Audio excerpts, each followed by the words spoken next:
Ne pleure plus, ma fille. Si je te coupe les cheveux, c'est pour les vendre à l'autre bout du monde. Tu sais, là-bas en Afrique, les femmes qui y vivent détestent leurs cheveux. C'est la raison pour laquelle je te coupe les cheveux pour les leur vendre. Tu sais, si je ne le fais pas, comment allons-nous faire pour vivre?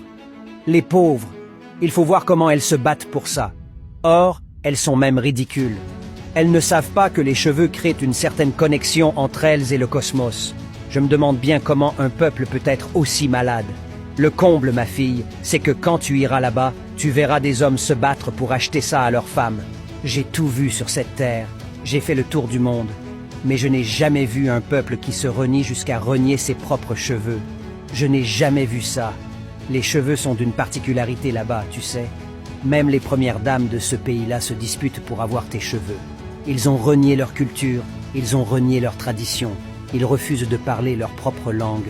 Ils refusent d'accepter la couleur de leur peau. Ils refusent de chercher à comprendre leur spiritualité. Ils sont là, tranquillement assis, ils attendent tout. Ils attendent qu'un messie vienne les sauver. Ils attendent qu'on leur envoie du riz alors que le blé est cultivable chez eux.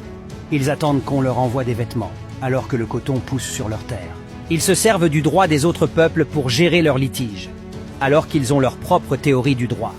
Ils véhiculent la pensée des autres peuples dans leur système éducatif, alors que chaque peuple a sa propre pensée. Ils ont un système d'écriture qui n'a rien à voir avec ce que leurs ancêtres ont développé, alors qu'une bonne partie de leur savoir y est codifiée. Même la monnaie qu'ils utilisent n'est pas émise chez eux. N'en parlons même pas des sous-vêtements. Ils utilisent ce que les gens ont déjà porté, et ils se battent même pour les avoir. Penses-tu que quelqu'un peut respecter des personnes pareilles? C'est-à-dire que j'utilise mon caleçon jusqu'à ce qu'il soit déjà bien abîmé, et toi tu te bats pour le récupérer, et après tu veux que je te respecte? Quand je vais là-bas pour leur vendre tes cheveux, je n'ose pas souffler mot, car si je leur dis la vérité, nous ne mangerons plus, puisque ce sont nos meilleurs clients.